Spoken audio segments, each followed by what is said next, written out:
The film you are about to see represents a significant breakthrough in the advancing science of the motion picture. For years, the industrial film has been plagued by the always difficult, sometimes impossible to explain costs of original creative thinking in script preparation, photography, and editing.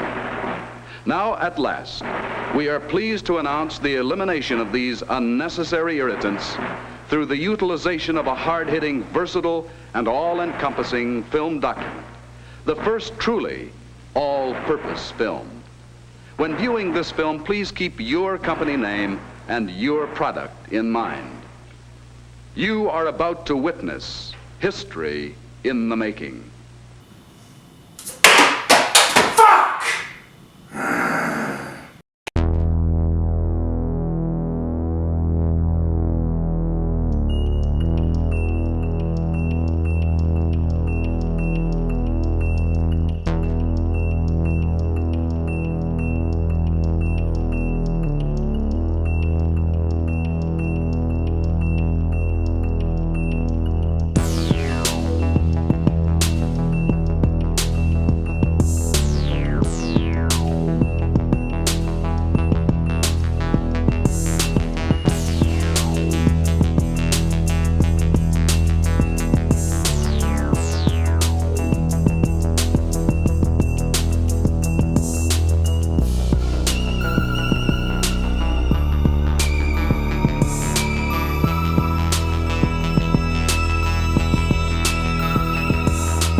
You know, if it wasn't for YouTube, I wouldn't really be dressing like this.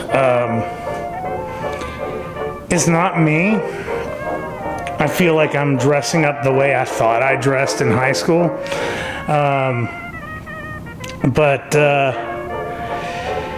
Man, this is just like, you know, it's like I found some toothpicks. So like I had the toothpick in the first episode, so I got a toothpick again. Realistically though, like it's just cringe as fuck, you know what I mean? Fuck. You know, it's like I surround myself with all this stuff. You know, I put on the gloves and I put on the sunglasses and everything. You know, and it's basically, you know, like it's you know, when you're on YouTube, you have to connect to your audience in a very fast way. So you have to surround yourself with personality traits, you know, so like people can immediately like log on to my videos and like within just a couple minutes be like, hey, you know, that guy right there, like he likes shitty movies and anal cunt, right? You know, it's like they'll look at they could go there and be like, hey, this guy's literally just like me. No. But yeah, it's something like that. I actually had a more defined persona that I was going to use for the convention scene and things like that. Since the convention scene never materialized yet, it almost translated here to Low Tide. By the way, welcome to the 5th episode of Low Tide. But yeah, we're moving into summer, and I don't really think black turtlenecks would do very well. So, yeah, you know, it's like I like shitty movies and anal cunt. There you go. So, speaking of shitty movies, today, just a little while ago, actually, I just finished watching the movie Butt Boy. It's a new independent black comedy by... I'm not going to edit this shit out. You know, it's like, you know, people who do movie reviews and shit like that, they take notes or whatever. They have enough money, have teleprompters. So, like, this was directed by Tyler Cornack. He also starred in it. The movie is sort of a serial killer type movie. The director, Tyler Cornack, Chip Gutshell.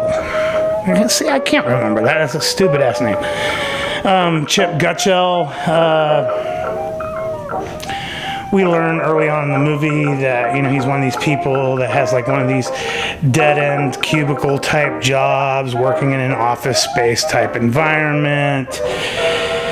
He sort of has a loveless marriage, and along the way he starts developing a very peculiar anal fixation, and he becomes addicted to start shoving things up his ass, and he starts out with like small things, and then eventually he starts building up to bigger things, and then eventually like the house dog disappears, and then also one of the neighborhood children disappears, and that's the premise. If you go on YouTube, you can watch the trailer for it, and they kind of spell the whole thing out for you.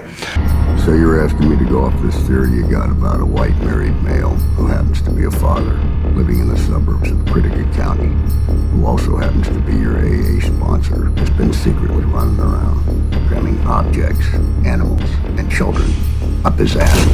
Then he somehow digests them, and he does this in sprees, almost in serial killer fashion. Is that about it? Uh-huh. A bad joke isn't worth telling unless you can tell it with a straight face, and that's true.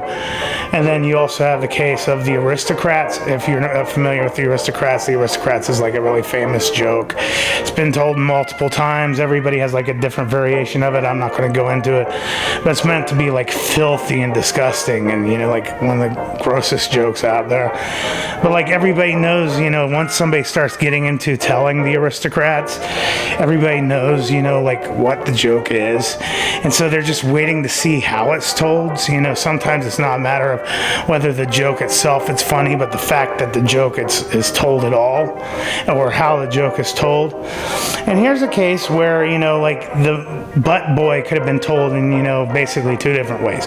It could have been, told in a very trauma-esque way, really amping up the campy aspect of it, really amping up the trashy aspect of it, or it can be told in, more of a straight-laced way. And this film does that. It tells it in a very straight, very dark way. In a lot of ways, it's very much like a serial killer drama. And it's leading up to the inevitable. And that's the problem. Since we know that the movie involves some spectacular anal fixation, that even though the movie's playing it straight, even though it's, moving the straight and narrow path from point A to point B, that inevitably it's going to be leading off to a reveal. And if you've watched the trailer, you see a little glimpse of the reveal, and by the time the reveal comes along, it's not really that big of a deal. What we do have is we have some decent performances and decent chemistry. The two characters of Chip Gutshell, the schlub who's the main character of the story, and Russell Fox, which is the hard-boiled cop who is an alcoholic, stumbles across Chip and at an Alcoholics Anonymous meeting. It starts to get into some heavy dealings about addiction and things of that nature.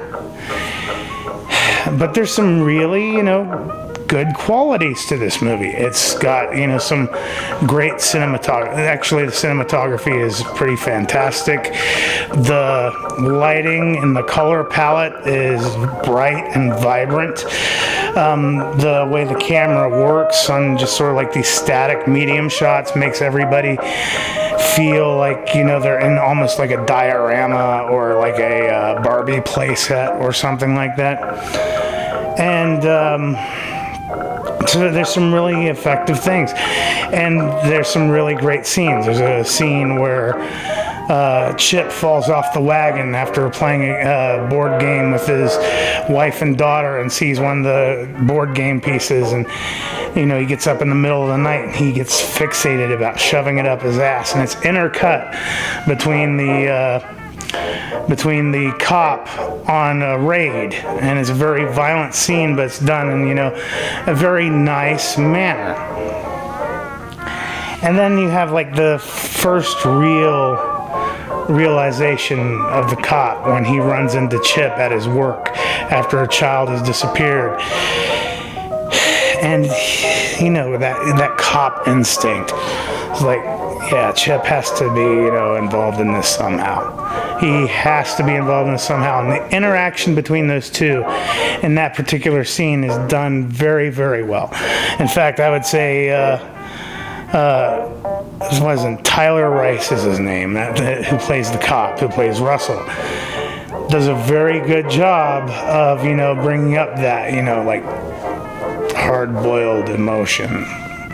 He's just a slow burn. He's deep inside, just welling up. He does a very good job of that.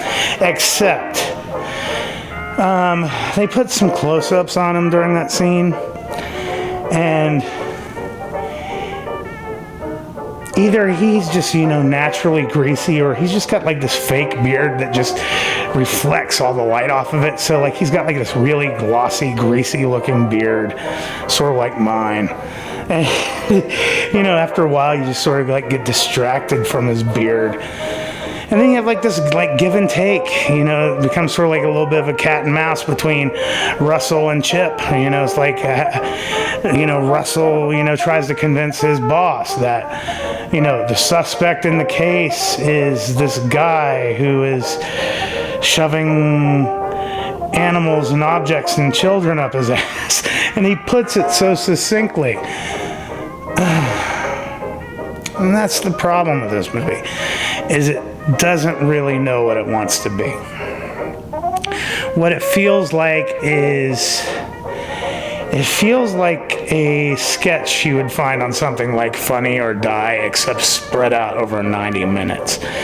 It's, the joke is coming, the punchline is coming, and after a while you're just like, come on, get on with it already, because, well, it does a good job being cerebral. We all know what the punchline is. And the longer we're sitting here, and we're waiting for the reveal, it just, feels more pathetic as it goes along. And like it's just like the Aristocrats joke, as it, it just keeps going and going and going. You know what the punchline is, but, let's just get it over with already. Or it's much like an episode of Low Tide. Anyway, that's that. This is one of those movies that really falls into what I would call independent film hell. There's a certain aesthetic among like student films or student short films or something like that. There's this impulse to do more, to use more archetypes and to use more, symbolism, and to, become more cerebral and try to, like church up the scene, give it a little bit more curb appeal, or try to make it, more important than what it really is, when it's really just a glorified, butt joke. And, well, I've seen people try to like compare this movie to something, like from Cronenberg or something like that. It's not even in the same. This would have worked better as something that would have, right now it works fine, on like a film festival circuit, but like for any real lasting power, it might have some like regional cult appeal. If this came out in the 90s, if this was, like something that came out during the heyday of like something like, say, like The Dark Backward or something like that, even, something something like Six String Samurai, something that, just sort of came out on home video and then just sort of got memory hold. It'd work on that level. But the creators of this movie, they're part of a comedy troupe, and it doesn't surprise me. This is based off of a sketch, and it shows. It's a comedy sketch that just goes on way too long. And on that note, I'm going to be merciful, and this episode of Low Tide is over. Please subscribe, and I'll try to do another one this week.